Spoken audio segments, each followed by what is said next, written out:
Pictures, they're everywhere today, on our phones, on social media, even on the walls of our homes. We capture memories, share our lives, and connect with the world through images. But as Muslims, a question remains. Are pictures halal or haram in Islam? This is not just about selfies. It's about faith, worship, and even the unseen world. Stay with me because you need to hear this.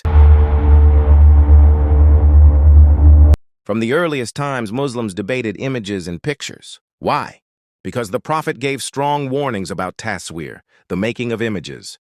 In authentic Hadith, he said, "The people who will receive the severest punishment on the day of resurrection will be those who try to make the like of Allah's creation." And he also said that angels do not enter a house where there are pictures or statues. For many scholars, this was clear. Creating pictures of living beings, humans, or animals is haram because it could lead to shirk, like in past nations who turned statues into idols.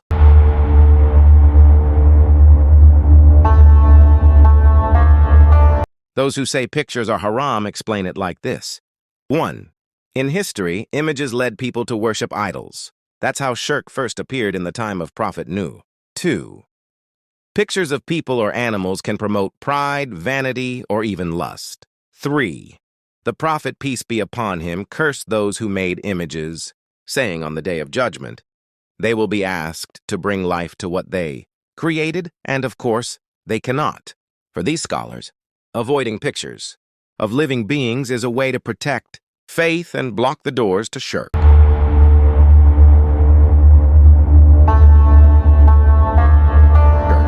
But today, life has changed. We live in a world of cameras and digital screens. So modern scholars began asking, is every photo haram?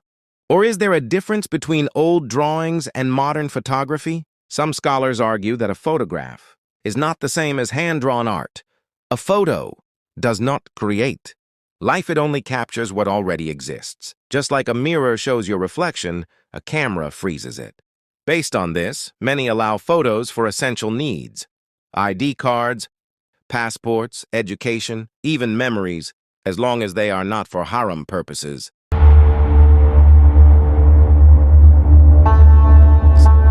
So where does that leave us? Most scholars today say, pictures of people and animals for decoration, pride or showing off are disliked or even haram. But photos for necessity like documents, family memories, or education may be allowed. And what truly matters is the intention.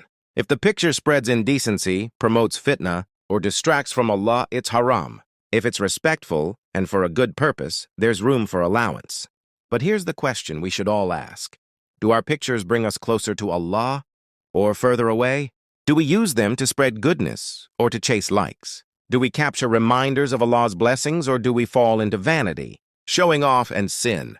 Because on the day of judgment, every picture we took, every image we shared, will be asked about it.